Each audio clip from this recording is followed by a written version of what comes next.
Okay, I'm going to go ahead and get started because we have a lot to cover today and I want to make sure we have plenty of time to do that.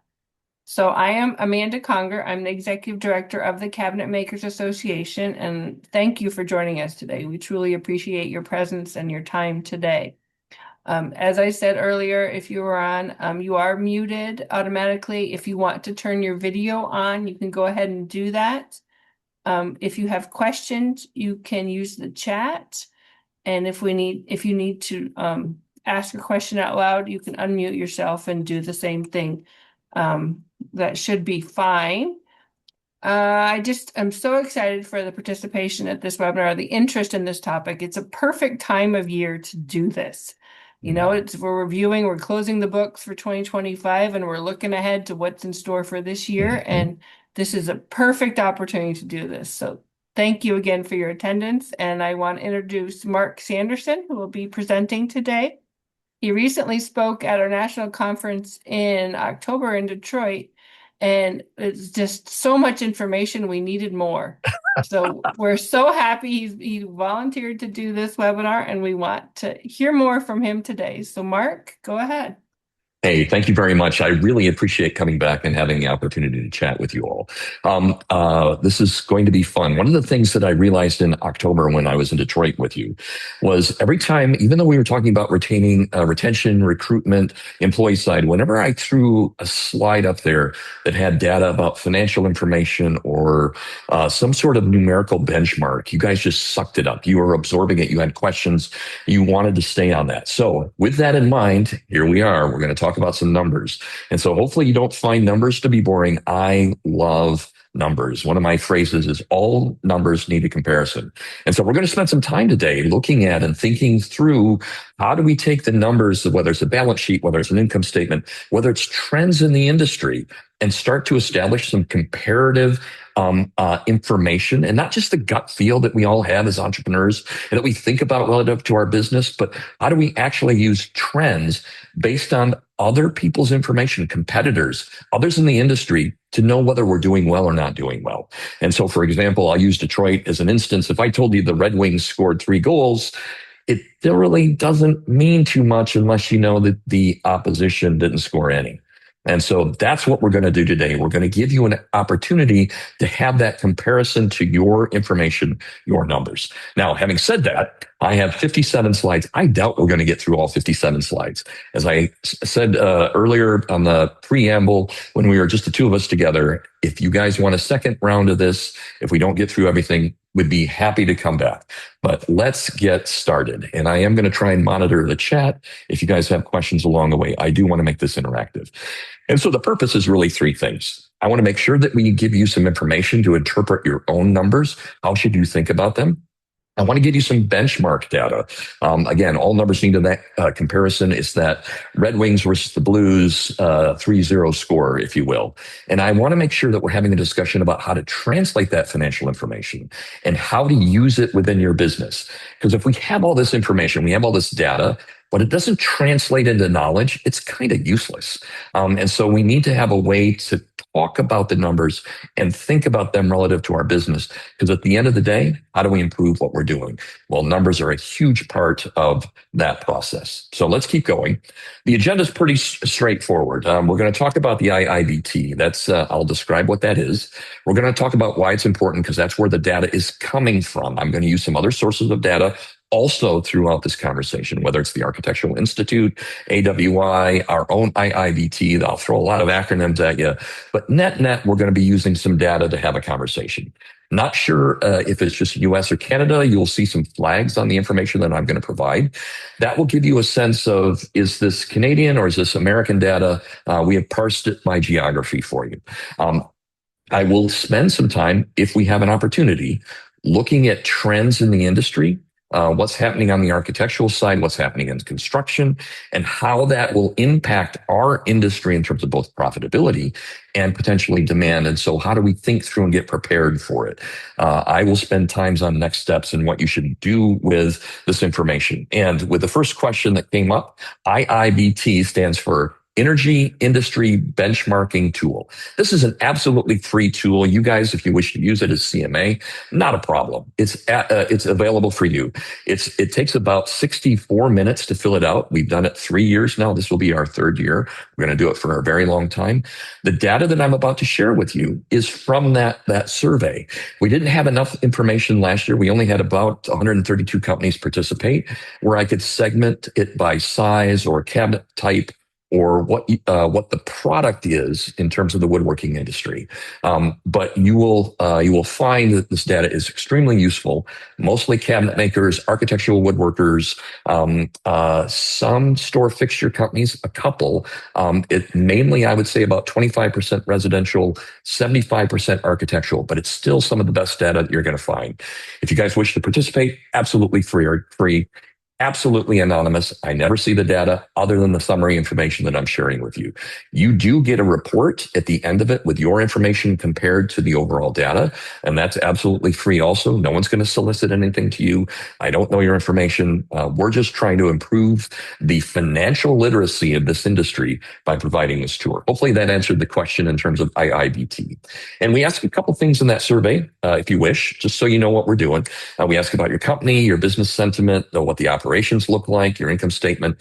We don't delve into the balance sheet. So if I have some CFOs or some financial folks in this conversation, some balance sheet metrics are going to be missing because, again, what we've heard with some of the other industry tools that are out there, it takes way too long to finish out the survey. Thus, we don't participate. We're trying to have something simple, something easy, something that everybody can use, and then use that data in a high calorie sort of way.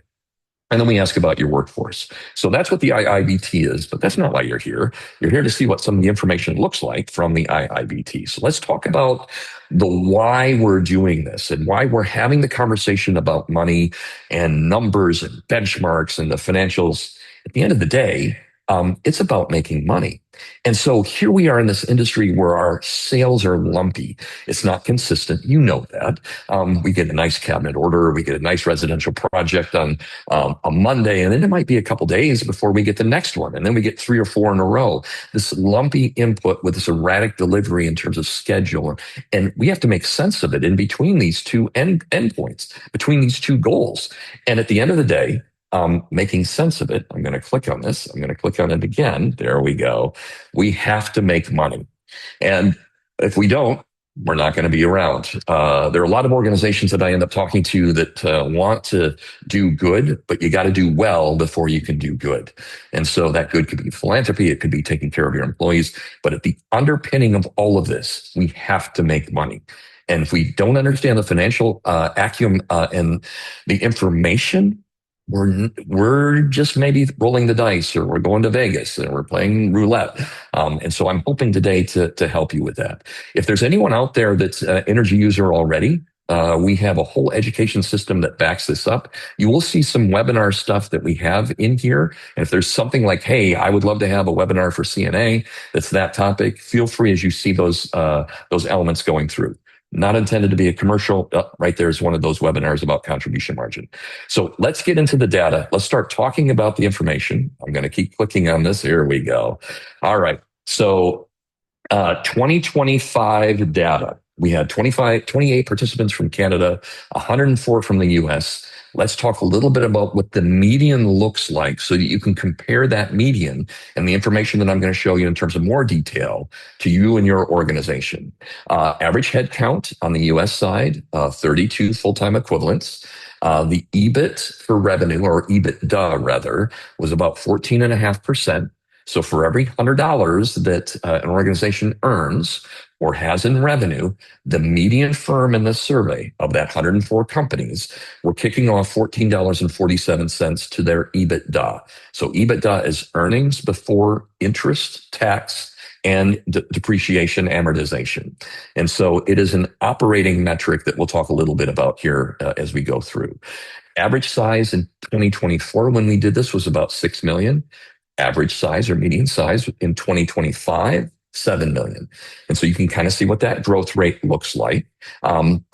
Years in business, 32, and it took them 64 minutes to fill out the survey. So that's some general information. I'm going to get very specific here with material costs, labor costs, all that kind of stuff. Any questions? Nope. I'm looking at chat. I think we're okay. Anyone want to interrupt me at this moment and ask something? I'm happy to have you do that.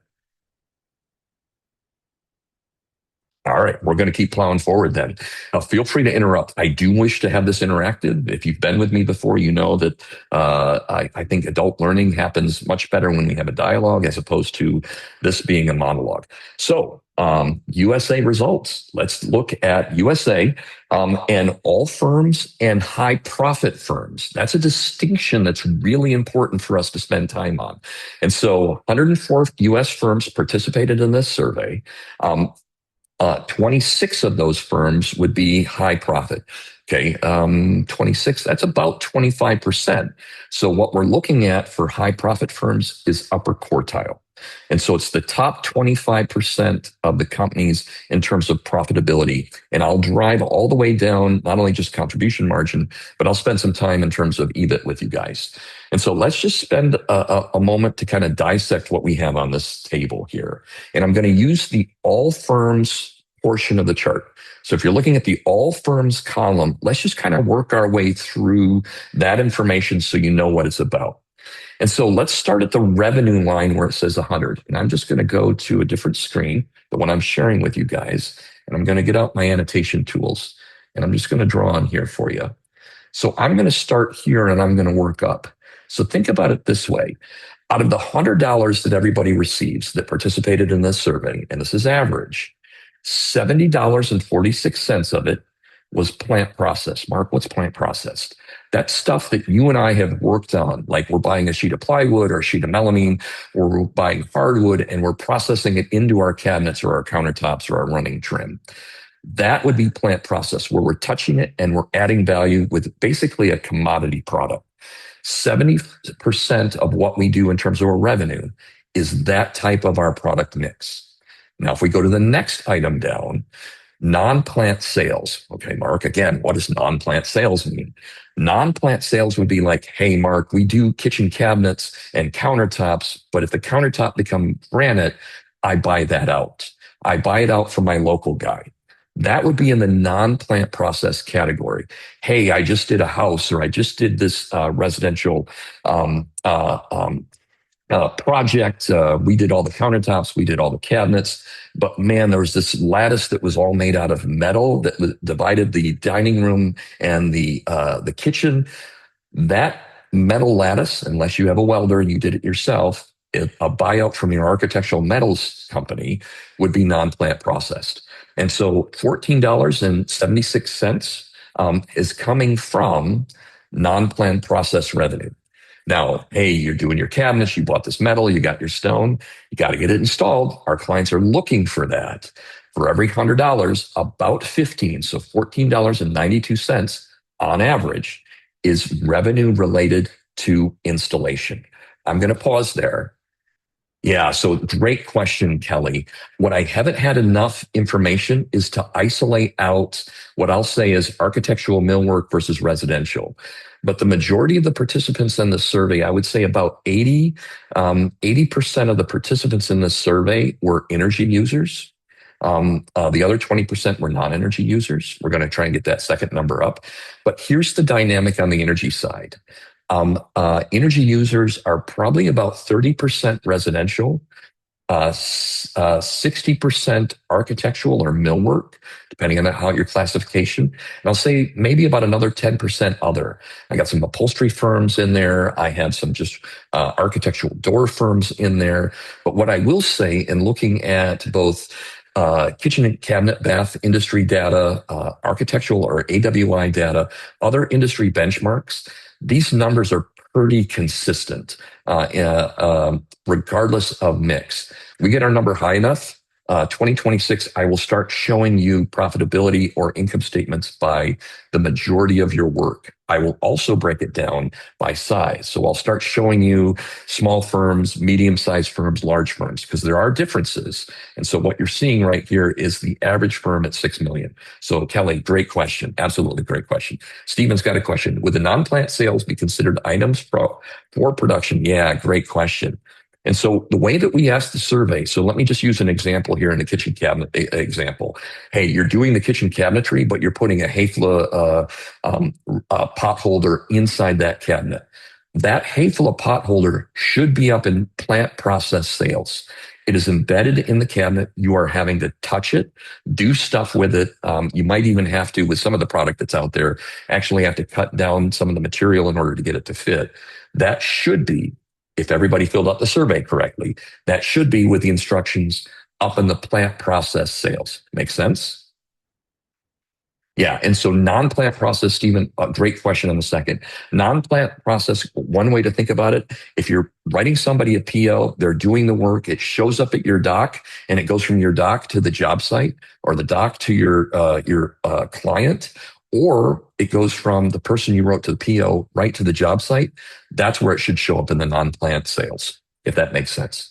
And we'll drill down a little bit further. So not only can you see the revenue breakdown here, but if we wanted, you could actually see what the margin looks like by type of revenue. I don't have that for you today, but if you guys are interested and we do this again and we don't get all the way through, because I'm still only on slide 10 right now, happy to break that down and give you even more data. Fair? Great question, Stephen. I'm just going to take a pause because I know I can be very fast, and that may cause you not to ask a question. All right, we're going to keep plowing through then. So that's the revenue line. So our dollars are broken down. Basically, I'm going to do it just simply. $70 out of every 100 is for plant process. $15 out of every 100 is for non-plant process or buyouts, and $15 is for installation. Now you're going to vary from that. And remember, this is an average, but this allows us now, as we can start to think this through, we could take the $70 for plant processed. And now I'm going to circle something here. And plant processed materials out of that 70 is $21.52. This is the material that we're paying for. That's the commodity, for the most part, the commodity materials that we're buying, and that we're using for the revenue that's the $70 up above, if that makes sense. And here's another way to think about it. Let me just clear the drawings. So on non-plant sales, we're earning $14, you all. And we are paying our supplier for that $8. So 14, I'm just going to round here, $14 minus 9, I'm rounding to make the math easy for Mark. 14 minus 9 means on average, we're making about $5 of contribution for every kind of plant processed, for every $14 of plant processed, for every 14 of non-plant processed sales. Let me do the math. I'm going to grab my calculator here. So the contribution margin on non-plant processed sales, I'm going to get the calculator out, 5 divided by 14 is about 35 cents. So whether you're using a markup or a margin to this gives you some information to think about relative to how you are pricing your buyout material into the industry. The average firm, it's about 35 cents of every dollar is margin or markup or contribution, depending on how you want to think about it. Did that make sense? I'm hoping it did.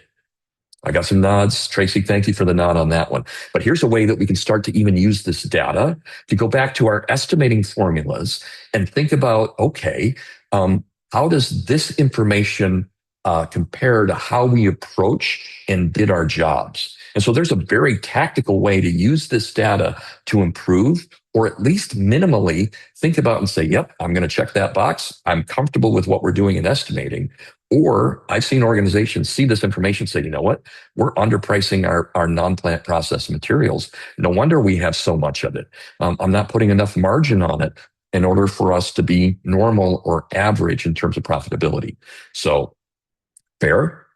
All right, let me get rid of those marks here and clear all the drawings. We're going to keep going down the income statement. So plant processed material directly related to the $70.46 up above. So 2152. And so we as organizations and woodworkers, and I'll say this compares really well to kind of my business in general. You know, there are variances here and there. Again, this is average. 30 to 31 cents of every dollar that we get in gets spent on materials. I remember having a conversation after the CMA National Convention with one of your members out in the hallway, and literally we were just having this conversation. He was stepping with me mentally through his income statement. I'm like, yeah, you should be somewhere between 30 and 35% on materials. You should be somewhere here in terms of the margins. Here's the real data that you guys should look at and compare to. Okay, if we're good with revenue and we're good with materials, now let's look at direct labor. Um, and so direct labor ends up this next category. And so we're going to start at the big picture piece. I'll admit Mark, because that just popped up. And I'm going to circle here. Let me get my draw tool back out. And so we're going to start at the $25.64, and we're going to work back up. Okay, so for every $100 that we get as an organization, $25.64 is being spent on installation labor and our factory labor. Let's make sure that that's real clear. Not our office, but our factory. And so we're looking at this from a variable standpoint, from a contribution margin standpoint. You can see that down below. So it's direct labor, people that are touching the product in some fashion or form, either out in the field or in our factory. And I will show you some information in terms of office expense here shortly, SG&A.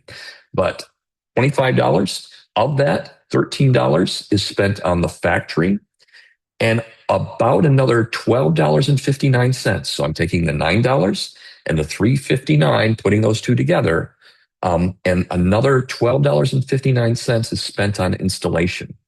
Now, not every firm has a blend of in-house and outsourcing. Usually what I find is firms do one or the other. But what I have to do here with the data is average it out. And so the way that I would think about it with you guys is the following. And so I'm going to do this. I'm going to circle a couple more things here.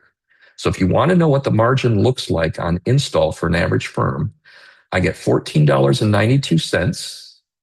One way or the other, I'm going to spend that amount of money. And so for every $14.92 I get for install on an average firm, I'm spending $12.59. So let me just do this. So 14.92 minus 12.59 is $2.33 divided by 14.92. So my margin, my contribution margin on install is 15%. So again, you guys can think about this in a way as like, okay, how am I bidding my install? Especially if I'm outsourcing. So I get a quote from my local guy. I kind of know the time material or whatever your model looks like. The average firm is earning 15 cents on every dollar when it comes to install. Hopefully that made sense. Okay, I got a couple nods on that one. All right, fantastic. And there's some other direct costs. This could that are associated with variable expenses. I'm getting behind and since I'm only on slide 10. But net, all our variable expenses add up to about 60 cents of every dollar. To be specific, $59.65 of every $100. And that leaves for us to pay for our building, pay for our office labor. It basically leaves $40.35 out of every 100. That's the contribution margin. That's the contribution approach. Does that make sense? I'm hoping it does. Now, what we can look at is now the comparison between average and high profit or upper quartile firms, which is the next column. So if an average firm is kicking off $40.35 out of every 100, an upper quartile firm is adding another $8. And as you guys look line by line item, you can start to see where some of those benefits are. And it's on the labor side. Roughly about $4 to $5 of that benefit, of that $8 benefit, is showing up on direct labor. About another one and some change is showing up on materials. And that's getting that high profit firm. So if you're curious about how that happens, it's a labor productivity issue on the high profit. Hopefully this helps. All right, I'm going to advance a slide because that only still gets us to slide number 11. And so if you want to look at year over year, here, and I'll make these slides available. So that's not a problem. So you guys can come back to it. You don't have to watch the video. I'll make sure that I get Amanda a copy of the slide set. But if you want to know what it looks like year over year, here's the comparison between 24 and 25. There was an improvement in terms of margin year over year. That's great. And so I'm hoping that this gives you a sense down to the contribution margin of kind of what's going on in the industry. All right. Um, let's talk a little bit about business sentiment.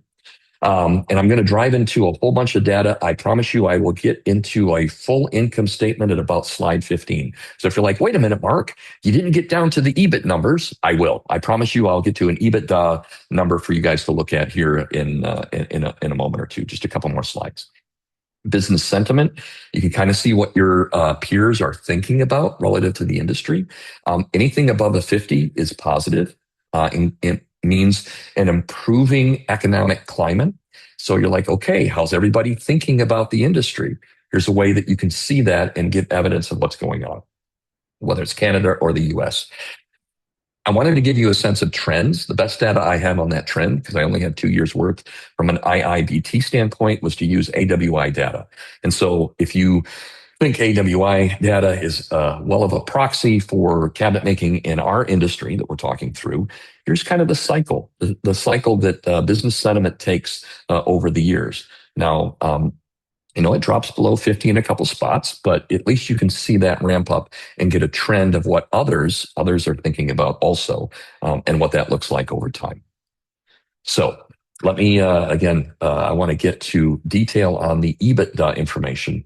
But as I already mentioned, you can use some of this information to think about your front end process. This isn't just about operational excellence or thinking about your operation from the standpoint of labor rates or margin and material costs and those type of things.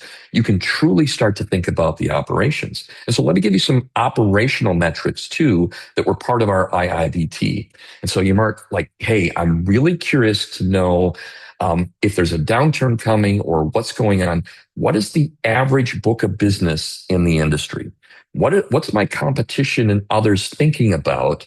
How much work do they have in their backlog? And so let me spend a moment here to talk that one through, because I have always found that to be a really important metric to know whether I'm under or over how my sales process, basically the health of my sales process. And so let's spend a moment. I'm going to draw on the screen over here so you guys can see sorry about that. I got to go backwards now. I did promise that we get to slide 15 where you see the data, but let me show you. Yeah, we get there. Let me do this, and I'm just going to spend time on that chart right there, if that's okay. And I will erase the other stuff that's popping up. Average backlog is 9 months. So let's just make the math easy here for us for a second. Let's assume that you're a $3 million organization. So 3 million divided by 12 months, that means that you're doing about 250,000 a month. And so I'm now going to times that by 9 months. So you should have, if you're average in the US, you should have about $2.5 million worth of backlog. Again, if you're average. This is a way to look at your business health and think through, hey, do we have enough work? What is, because that always gets worrying when the recession word pops up in conversation. Do we have enough work? How do we prepare? And this is also a way to think through when that recession word does pop up. Do I have enough work in my pipe to get through that recession? Or how do I want to think about how I bid onto the market in anticipation of that recession? And so you can see also the Canadian data, it's the same data. And then here's the other piece that's interesting. And let me clear the screen here for a second. I'm going to clear. I like this data. You know what? I put out $100 worth of bids. I'm really curious of what average looks like. How much should I win? So for every $100 that goes out, for the 104 companies that participated in this survey, $37 out of that 100 is coming back as win revenue. If that makes sense. So to put it in a percentage, it's real easy, 37% win rate. So for every $100 you bid, you're winning 37% of that. And that is a bid rate. And we asked this very specifically of those that participated. That's not, hey, I bid and it was a budget number. Hey, I did a favor for a buddy of mine. I knew I wasn't going to win it. No one was going to win it. We tried to say, please make sure that it's a job that you bid that either you won or somebody else won, that it's a real job. And so we were trying to get budgetary work out of the mix So that didn't kind of influence, because I know that some people end up doing a lot of budgetary work, and that's part of their value proposition out to the market. Um, let's see. Plant process, Stephen. I think I got that one already. So that was 12:30. I think we're good. Stephen, do you separate the data by commercial and residential? Yeah. So here's kind of, I don't, because my N value wasn't large enough. I asked the question in terms of residential and commercial, but the problem is with all the data that I'm starting to give, people could start to figure out, hey, I know that geography, and with this, I can figure out that that's me, and here are my two other competitors. And so I have to be really cautious about the anonymity. It's 104 participants in the US. I'm not large enough to break it out. I will break it out if I get to my 200 number this year. And so we get more people to participate. I will slice it dice by residential and commercial. I will slice and dice by, let's say, 0 to 3 million, 3 million to six and above, or whatever the breakdown looks like. So I'll give you an opportunity to look at numbers much more specific over time. So yes, we will be breaking that down in this year's. Hopefully, we get enough participation. We're going to break that down and give you guys better information, and still only making it a 60-minute time and effort on your part, and still absolutely free. So great question, Stephen. Thank you. Let me get my cursor on this screen so I can advance. There we go. So as I promised, you may want to take a snippet of this one, because this is the data. Oh my gosh, Stephen, I am so sorry. I did break it down by residential for you. We did have an N value. I am so sorry. My bad. I should look at my slides before I actually get here. So shame on me. Shame on me. Well, there you guys go. Both Canada and the US. And maybe that's why you asked, because you saw my slide flip through. I was like, wait a minute. I didn't think I had the slide in here for you guys, but there you go. So of the 104 firms, 65 were commercial, 25 were residential, and 14 were kind of filled in the other category. And so now you can start to look at even the income statement. Let's spend time on residential, because I think that's probably the majority of what you guys do. And so let's do the revenue thing again. $83 out of every 100, $84 out of every 100 is plant processed. You guys don't do a lot of buyout. It's only $4 on the buyout side, but you're spending about $12, or you're getting revenue rather, about $12 on your install if you're doing install out to your customer. And then you can look at, it's about 25 cents is direct materials. If you remember our numbers before, and that's all firms, 26 cents of every dollar, or $26.84 of every $100 was spent on labor. That's only 20 cents off on the median that you saw earlier. And so you can not only look at upper quartile, which I showed you, industry average, which is also on this page, but now you can look at segmentation. So Stephen, I apologize. I do have the segmentation data. Shame on me. Thank you for asking. And this also gets us down, you all, to the operating income EBITDA number. And so 9.8% for 25, 14% for upper quartile firms. You saw that earlier, because I didn't have upper quartile on the sheet for you.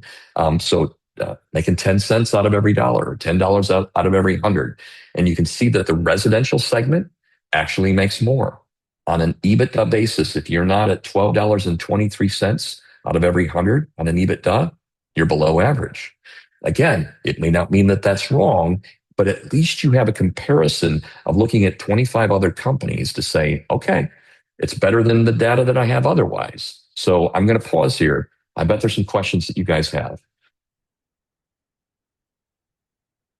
Stephen, you might have a question. Feel free to ask, buddy.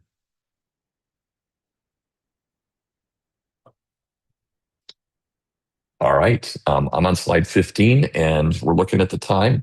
Let me keep going through. Uh, In addition to this, in the report, you also get additional information on hours, wage, staffing levels, potential purchase, what's going on there. The income statement on the report does break down a little bit by size. I think we have it broken down into two categories. I didn't put it in this chart here or in our, and I'm happy if you guys wish to go back through and do a deep dive.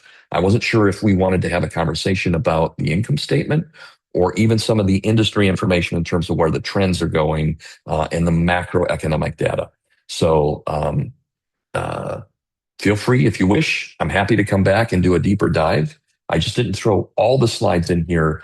I'm giving you a little bit of, okay, ABI and where the market's trending also. So we're a little over halfway through. I'm okay at the moment on that concept. Yeah. Okay, Thomas, perhaps this is outside of scope of numbers. Yeah, but can you shed light on winning bid percent at respondent companies? If most of my sales are coming from builders and they know me and know roughly what I charge, um, yeah, great question. How could you only be winning one third? And so, if you have a direct, Thomas, if you have a direct relationship with a builder and you have created on your front end as part of your value proposition that you are the sole source, kudos to you, young man. That is a phenomenal situation to be in. Most, if not, I'd say 90% of my customers, and we have 500 companies that are woodworkers using our product today. And that's not on the microvellum side, that's just on the ERP side. Most of my customers are in a competitive bid situation where they have to put a bid out, and they might be one of two or one of three firms that are bidding. And so if you're one of three, and you already did the math here, if I'm one of three and I'm just rolling the dice as in Vegas, baby, I should be at 33%, right? 37 is what these companies are at.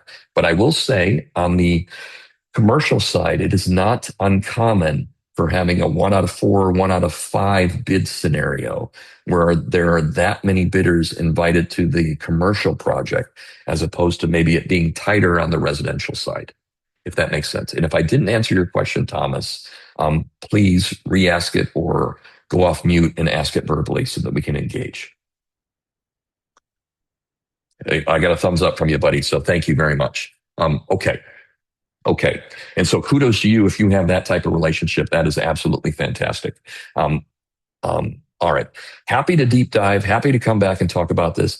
Happy to have you guys participate in the IBT. And when we end up in, it's usually a window where it's going to be, let's say, end of first quarter-ish when you guys have your numbers for last year and you're willing to kind of spend the hour and put them in there. It's about May, June timeframe that we end up doing our general webinar on this. And if you guys have questions and you want me to deep dive specifically into the residential piece, I'd be happy to come back and use last year's data and do that with you guys if you wish. Again, we're on a journey here. Okay. Let me talk a little bit about at least a driver that I have and that I think about on a macroeconomic basis. And so you may be like, you know what, my builder is not really using architects for the most part, but just hang with me a second here, because I do think that this is a proxy for profitability for our industry. And I will show here in a second some home building index data that's pretty close to the architectural billing index, which is a richer data set. And so if we want to know what's going to happen to our industry, the best way to think about this, let's go to the person that's going to live in the house, or let's go to the person that's going to build the building if we're on the commercial side and we're thinking about, remodel type commercial work. And that's our venue. And so how do we get to the point where we're chatting with the owner? And so if you think about the process, the owner's like, hey, I'm going to build a house. They either go to a builder or to an architect. I don't have builder data that's this rich. I will show you some home building association data here in a minute. You have the inquiry. Yep, you got the inquiry. Then you say, okay, architect or builder, do what I'm asking. I need this built. Okay, please sign this contract. Put the design together. It could be a spec house. It could be a beautiful mansion that will never be built again. I know that you guys are doing some of that stuff also. But here's the deal. We get the request for a quote, and we get the sawdust moment happens further down the process. And so it's going to happen for us. We're going to start throwing sawdust. We're going to be building and looking at cabinetry. What we should be thinking about is, how do we have a crystal ball backward into the workflow? Because what's going on in terms of the design and the inquiry stage of this workflow eventually comes to us. And so this is a way that I will argue. I look at the data, I have my crystal ball, and I've been able to predict profitability in the industry going back over a decade. And so I'm going to show this to you, show you where the trends are, kind of give you some of the math behind it, step you through it. So you can use this data coupled with some of the stuff I shared in the beginning. And now we can start thinking about our business in a very unique sort of way. And so the data that I have to play with here is about inquiries, design contracts, and the billings that go out architectural level. You may say, hey, Mark, the homes I'm doing don't have architect involvement primarily. I get that. But I would argue this might be a proxy for the work that's going on. I would argue also that builders that aren't using architects, someone's got to design the work anyway. They're not going to be busy if the architects aren't busy in general. Every construction follows a cycle. And so I think this is still a valid proxy. Jacob, you're asking a great question. Let me get to we are a commercial casework millwork company that performs their own install. Fantastic. I do not have separate win rates, at least not in this slide deck. I do have separate win rates. And if you guys wish, happy to come back and deep dive with you, or even do just a simple focus group where I can play with the report. And if you're willing, I just pop the report up and we start to kind of go through page by page. So I'd be happy to come back if Amanda's interested in something like that. But Jacob, I don't have that data for you in this found set. Sorry about that, sir. I'm going to fail you on that account. But I will say this in the survey at the end, if you guys want, please, let's do a deeper dive, or don't ever show up again. Feel free to do either of those in the survey at the end. And that helps us end up giving you guys better information and tailoring this presentation towards that end. So what I'm going to focus on is the billings, because at the billings piece, that's where money's starting to transfer. Prior to that, there's a lot of inquiries and design contracts. But when money moves hands, that's where something important happens. If money's moving hands, it's moving downstream for us to think about in terms of, hey, that money that went to an architect or to someone that's planning the design, think about it that way, is eventually going to manifest to me in making wood products, whether it's cabinetry or commercial work. So I'm going to fixate on the billing piece. So let me just spend a moment here now to give you the history of this index since September of 21. The best way to read this graph, tell you what, I'll break the graph down, and we'll break it down in some slides here coming forward. But this is the big picture. Let me just do this for you. Red is a contracting industry at the architectural level. Green is an expanding industry. And the way that you think about this, they look at the data and say, did you bill out more this month as an architect than you did last month? If the answer is yes, it's green. If it's like yes, heck yes, it's going to be a lot of green. Now you guys can start to see in terms of the movement and where the industry is trending since 2021. Let me go one step further and go back and take that data and compare it to COVID. And so as you think through what your business did at COVID and the billings, here's exactly what happened in terms of the billings from the architectural level in this period of time. I'll make my point. Now let me step through what we need to be thinking about. And so inquiries are the golden line. You can see that that's above the 50. So there's still a lot of inquiries, but they're trending down. And lately, that golden line, there are less inquiries than there were in the prior month. That causes me concern about construction. So now we can look at design contracts. That's the gray line.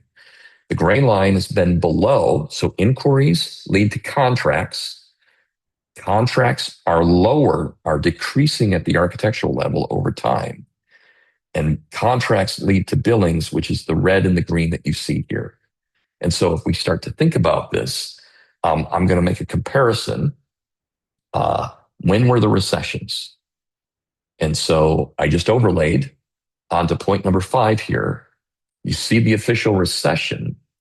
And if we take the area under the curve of the recession, the last 20 months of red has been about 80% of what happened after COVID. And so I am concerned, I'll say this bluntly, I am concerned that we're slow rolling into a recession relative to the woodworking industry. It's not what we had at COVID. We all felt that pain during that period of time. I'm concerned that what's happening in the pipeline is going to manifest itself in our profitability as an industry. And so that's point number 6 that's there. Hopefully that makes sense. Now let's get into some of the details. These are the details of the billing index and looking at recessions all the way back to 1995. And so the gray dotted line that you see there is monthly data. The orange line is a 6-month moving average. And if it's below 50, that's contraction at the architectural level. If it's above 50, that's expansion. You can see where the trend line looks right now through May of 2025. I'm going to skip this next slide just because of time. And I'm going to go to this slide and say, if I move the recessions and I think about profitability using AWI data, and Jacob, you're a commercial casework, you understand what this means. But if I overlay the recessions, look what happens in terms of this profitability data. Recession happens, profit drops. Recession happens, profit drops. Recession happens, profit drops. There is a strong correlation. And so if I think about the connection between AWI as a predictor of a recession, potentially, I think we can glean some information of what's going on. And so now step through with me of how I'm going to think this through. So all numbers need a comparison. This is the history. Here's the history going back to 1995. And so I'm going to take the profitability graph of AWI. Unfortunately, I don't have a KCMA or a HKBA graph. What I have is a woodworking graph from AWI. And so I showed that to you a couple seconds ago. I'm going to overlay those two graphs and get the time scales to match. This is going to look ugly right now. And so, all right, I got the time scales to match between the two graphs. Now what I'm going to do is I'm going to shift the graphs by 18 months. This is time scale matching, but now I'm going to shift the graphs by 18 months and change the vertical axis just slightly. So watch what happens. When I do that, the ABI graph, which is the squiggly orange line, almost matches the graph of the blue line of average industry profitability. Ooh, I think we may have just found our crystal ball to see forward into the industry of what might happen. And so with that, Mark, what is going to happen? And so if you look at the ABI as a predictor, and we're using history as a guide in terms of this type of relationship, I think we're going to have a decrease of profitability over the next couple of years. So my prediction is in 26 and 27, we're still going to have profitability that's going to be positive in the industry, but it's going to be declining. And so with that, they're like, yeah, okay, that's commercial, Mark. All right, let's take that prediction and think about it because I'm trying to get you guys to prepare. And so here's what I want you to think about. Construction industry forecast consensus. And this is taking the Dodge report, the S&P Global, FMI, Moody's Analytics, all of these firms out there that think about the construction industry and their predictions, putting them all into a blender, blending it up, and coming with a consensus forecast. There's a decline coming on this consensus forecast. So if we're not thinking about our book of business, our win rates, our profitability as an organization, and thinking about what's going on in the macro economy relative to construction and our space, we're not going to be good managers and prepared for leading the organization through whatever might be coming. That's the moral to the story. Now I'm going to give you one more slide, and I know that I got 10 minutes left here. And I want to make sure that we get to Q&A here in the end. There's some slides that I will skip, and I can come back. But here's the housing market index. This is the exact same approach that the ABI uses. Does the graph look similar? It doesn't go back to 95. It actually goes back further. And so I'm looking at a graph here all the way back to 1985. So 40 years worth of data, and look at the recessions and when the recession is official and when the downturn is occurring in the home building data or the index in terms of tracking. Does the recession happen first, Or does the line of the builders move downward before the official recession occurs? Um, and so if that's the case, if you see a line moving before the official recession, and you look at the data that is 2025, 24, and 23, what would be your prediction? And so I'm hoping that I'm getting you guys to think about your business both from a minor basis, not minor, not being important, but the details, the micro details of profitability and where we're spending our money, and also the macro of how we're thinking about the industry and where it might be trending and how we bring those two together to prepare. So I'm going to pause there for a second. Jacob was the last. It'd be great if we could come back. Great. I would love to have a conversation with you, Jacob. Gary asked a question. Have a meeting to get to, but great web. Hey, thanks, Gary. I appreciate that. And I'm happy to help you guys anyway, because you know what? My goal is to change the industry and rise all boats. And having a financial literacy conversation, having this type of discussion, I think is part of raising that industry to a better level and getting our numbers. Yeah, just so we not only have a great living doing well, but then we can also do good. Yeah. So Derek, you're asking for part two. So I'm going to tease you with part two. And so I'm going to go one slide and then I'm going to go to Q&A. And so this next section, what I was going to do with you guys is basically say, okay, I've given you some history information. I'll just do this real quick and I'll deep dive. I'll just give you one quick example. It's like, all right, I've given you some historical data. I'm using AWI data, but there's a strong correlation between residential and commercial in terms of profitability. If you guys plotted your chart, if you took your information all the way back to 1995 and you put it on here, how would you compare? And you're going to get a different trend line. You're going to look at different things. And what I'd love to have a conversation with you guys, and this may take an hour for you guys to do, just overlay your data. What's our profit? That's it. What's our profit been since we've been in existence? How does that compare to the upward expanding line of upper quartile? And oh, by the way, you guys have noticed this already because you're smart.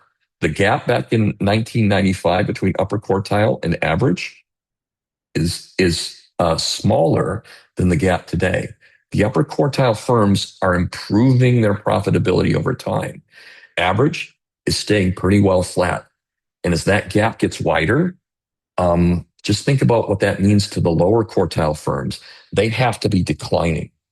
That there's no other way. If upper quartile is moving up, average is staying the same. That means the bottom half, that's the bottom half of the industry, the bottom quartile is moving in the wrong direction. And so I'm here to help that very candidly. What I would do is I will talk to you guys about, okay, if you're the graph and you show up in this bottom half, what do you do next? And so if we do a session two, I'd be very specific about this is what you need to do. This is how you should be thinking about your business if this is where you fall. There's also an example of organizations that end up being project lucky. Hey, I plotted my graph, Mark, I'm average, but every once in a while, my chart moves up. I get excited. I'm like, you know what? You had a great project or two that year, something outside the norm, but you're not systemically better than average. You got lucky. You bet on black and you got black and you put the whole thing on black. So there are things that you can do if that's the case. I would also talk to you guys on how you can think about your job costing data. And so there's a whole host of things that we could spend another hour together if you wish. And I could even share with you some of the regional data trends. Again, if you wished, what's going on regionally, where there's some cool stuff in terms of the billing index is performing more poorly and showing you some data in terms of that long-term trend of by region. Even be happy to chat with you about the sectors of the the ABI data, the AIA data, the architectural data thinks in three sectors. They think commercial, they think institutional, and they think residential. Right there's the trend line on all three of those. And so again, trying to get you guys thinking about your business relative to some of this data and being smart about the decisions you make. So with that, and about 4 minutes left, I'm going to move to the last slide. We can also talk about interest rates and so on. I'm going to move to Q&A. And so let me just go there. Um, what questions might you have? What would you want to seed me with if there's going to be a part two?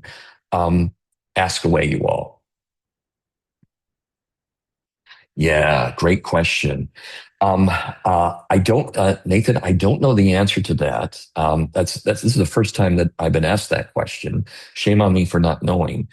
Um, I will find out. I will find out.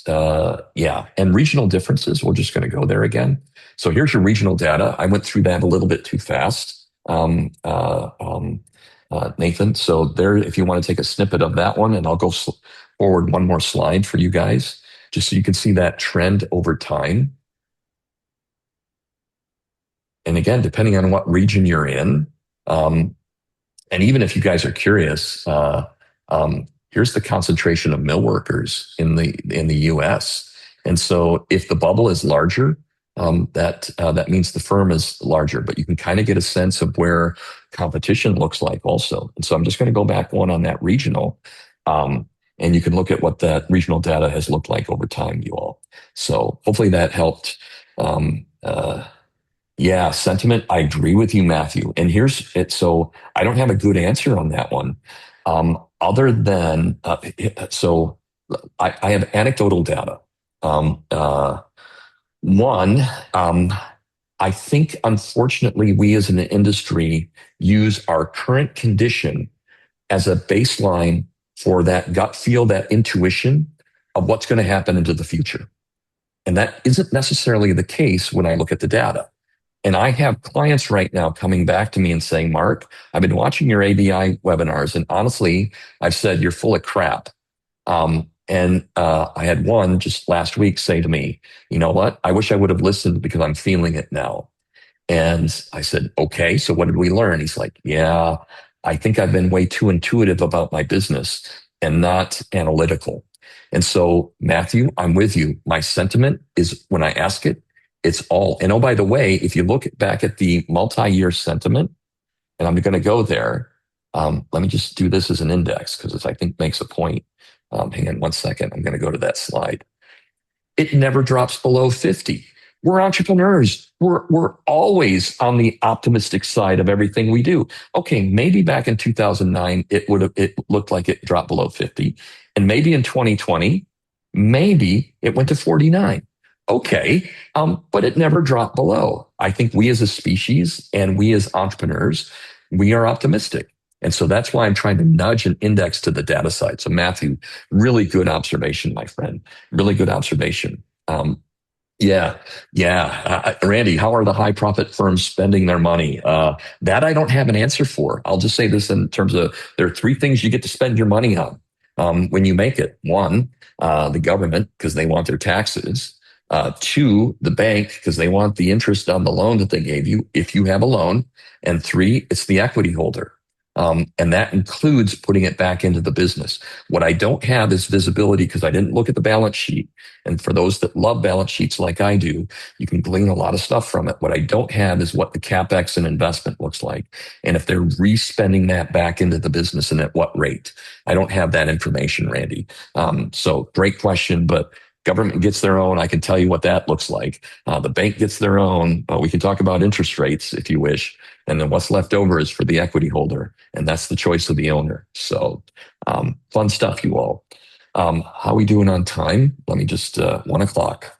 Other questions that you guys may have, either written or verbal, either way, and I'm good. Doesn't matter either way. Okay. It still looks like there's 35 of us.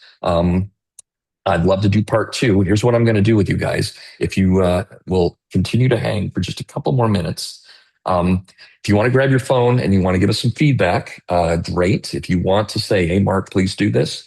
Or don't ever show up at a CMA event again, you crazy guy. I'm okay with that too. But feel free to use the QR code. It's real simple. We're not asking, we're not trying to sell you anything. That's not the intent. If you are interested and we have something to offer that's of value, great. If not, it's not going to stop me from doing this because I think at the end of the day, if we make this industry better, we can break that trend line and start moving it north where those upper quartile firms are all of us. And we changed the fundamental structure of the industry so average doesn't have to stay average. And we don't feel like we're on this flywheel or this pedal bike and we can't get off. We should be proud to make 15 to 25% profit and clearly understand how we're doing that on a regular basis, on an annual basis, as opposed to 9% or 5% or 8%. That's not worthy with some of the headaches that we all have. So, anyway, trying to spread the joy and make us a smarter industry. So feel free to take the survey. Any other questions? And thanks for seconding that, Thomas. Appreciate it immensely.